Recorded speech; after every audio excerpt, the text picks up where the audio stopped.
វីដេអូមួយនេះខ្ញុំសូមជូនទៅបងពូដែលគាត់ជាវីរៈកងទ័ពទាំងអស់គ្នានៅជួរមុខពីមុនពេលដែលគេនិយាយថា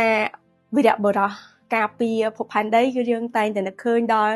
អ្នកការពារដូចជា hero នៅក្នុងរឿងប៉ុន្តែពេលនេះបងបានធ្វើឲ្យយើងបានឃើញថាវីរៈបុរសពិតប្រាកដនៅក្នុងជីវិតពិតហើយជាពិសេសវីរៈបុរសរបស់ប្រទេសកម្ពុជាយើងជាអ្នកឲ្យពិតប្រាកដហើយស្របពេលដែលបងកំពុងតែនៅសមរភូមិពួកយើងនៅខាងក្រោយនេះគឺពិតជាមានសេចក្តីបារម្ភនិងមាននៅសេចក្តីទុក្ខសោកនៅក្នុងការជួបនៅបញ្ហាបាត់បង់ក៏ដូចជាបារម្ភហើយព្រួយទៅដល់បងដែលនៅជួរមុខកំពុងតែតស៊ូនៅក្នុងការការពារបូរណភាពទឹកដីរបស់យើងទាំងអស់គ្នាសម្រាប់ខ្ញុំផ្ទាល់ខ្ញុំពិតជាចង់ឃើញបងត្រឡប់មកជួបជុំក៏ដូចជាបានជួបនៅប្រជាជនខ្មែរយើងនិងគ្រួសាររបស់បងដូចដើមនឹងពោពេញទៅដោយ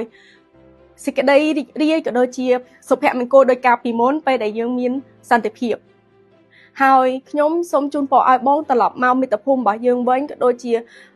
បានជួបជុំជាមួយនឹងគ្រួសារវិញដោយមានសុវត្ថិភាពខ្ញុំជឿជាក់ថាបងប្រកាសជាមានមោទនភាពជាខ្លាំងនៅពេលដែលបងបានឃើញពីការរួបរวมរបស់ប្រជាជាតិខ្មែរយើងនៅក្នុងគណៈពេលនេះនៅពីក្រោយនៃការខិតខំរបស់បងពួកយើងនៅគ្រប់គ្រងទាំងគ្រប់គ្រងបងហើយបងដឹងថាឥឡូវនេះគឺរាជនឹងរដ្ឋវីរៈកងទ័ពគឺមានកម្លាំងតែមួយដូច្នេះខ្ញុំជឿជាក់ថាយើងនឹងទទួលបាននៅជោគជ័យជំនះនៃការការពារបូរណភាពទឹកដីរបស់យើងទាំងអស់គ្នា